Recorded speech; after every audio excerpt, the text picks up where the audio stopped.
ঈদে যত রকমেরই ডেজার্ট বানাই না কেন, দুধ লাচ্ছা সেমাই আমার লাগবেই লাগবে। লাচ্ছা সেমাই কিভাবে রান্না করলে শাহি ফ্লেভার আসে সেই গোপন টেকনিকটাই আজকে শিখিয়ে দিব। আর স্বাদ এতটাই ভালো হবে, একবার রান্না করে খেলে বারবার রান্না করে খাবেন। আসসালামু আলাইকুম everyone, I am chef Ishika. Welcome back to আইফুড channel. দুধ লাচ্ছা সেমাই রান্না করার জন্য প্রথমে একটি প্যানে দিয়ে দিলাম 2 লিটার ফুল ক্রিম লিকুইড দুধ। এবার চুলার মিডিয়াম ফ্লেমে দুধটাকে উষ্ণ গরম করে নিব। দুধটা হালকা গরম হয়ে যাওয়ার পর দিয়ে দিলাম 1 কাপ গুঁড়া দুধ। উষ্ণ গরম দুধে গুঁড়া দুধ অ্যাড করলে খুব ইজিলি মিক্স হয়ে যায়, কোনো রকম দলা পাকায় না। এবার নেড়ে চেড়ে দুধে বলক তুলে নিব। দুধে বলক চলে আসার পর দিয়ে দিচ্ছি কিছু গরম মশলা। এখানে এলাচ, লং, দারুচিনি আর তেজপাতা আছে। এবার চুলার মিডিয়াম আঁচে দুধটাকে জাল করতে থাকবো, শুকিয়ে 1 কেজির মতো হয়ে যাওয়া পর্যন্ত। দুধ লাচ্ছা সেমাই রান্না করার জন্য আমি নিয়েছি স্বাদের প্রিমিয়াম ঘিয়ে ভাজা লাচ্ছা সেমাই। স্বাদের প্রিমিয়াম লাচ্ছা সেমাইয়ের প্যাকেজিংটাই যেই সুন্দর, দেখেই মন জুড়িয়ে যায়, পুরাই যেন ঈদ ঈদ ভাইব। এবার প্যাকেটটা খুলে দেখি ভিতরের সেমাইগুলো কেমন।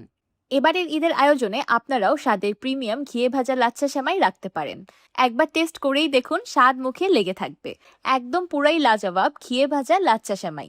সেই সাথে প্যাকেটের ভিতরেই পেয়ে যাচ্ছেন বোনাস বাদাম কিশমিশ। আপনার বাড়তি কোনো খরচের ঝামেলাই নেই, সবকিছু এই এক প্যাকেটের ভিতরেই পাবেন। এই সেমাইটি আপনারা যে কোনো সুপার শপে কিনতে পেয়ে যাবেন, যেমন স্বপ্ন বা আগোড়া। তাছাড়া এটা দারাজ সহ আপনার আশেপাশের যে কোনো মুদি দোকানেও পেয়ে যাবেন। এদিকে জাল করতে করতে দুধটাও অনেকটাই শুকিয়ে ঘন হয়ে গিয়েছে। এবার দিয়ে দিলাম 1 কাপ বা স্বাদ মতো চিনি।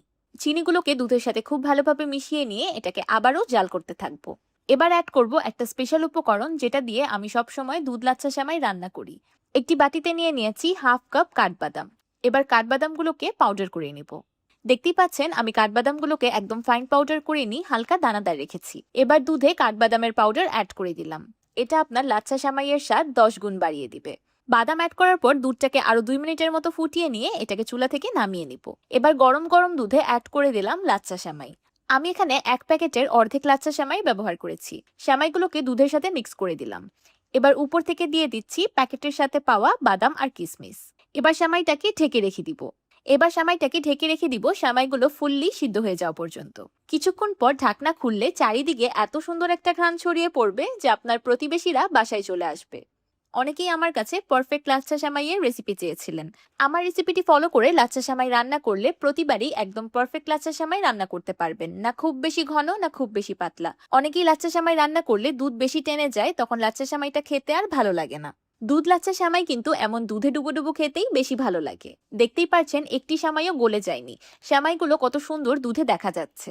এই সেমাইটার 1 চামচ মুখে দেওয়ার পর আপনি স্বাদের অন্য ভুবনে হারিয়ে যাবেন, মনে করবেন এটা আমি কি খেলাম, এত মজা কেন। আমার আজকের এই দুধ লাচ্ছা সেমাই রেসিপিটি আপনাদের কাছে কেমন লাগলো আমাকে অবশ্যই কমেন্ট করে জানাবেন। ভিডিওটি ভালো লাগলে একটি লাইক দিবেন আর আমার চ্যানেল সাবস্ক্রাইব করে আমার চ্যানেলের পাশেই থাকবেন। আল্লাহ হাফেজ।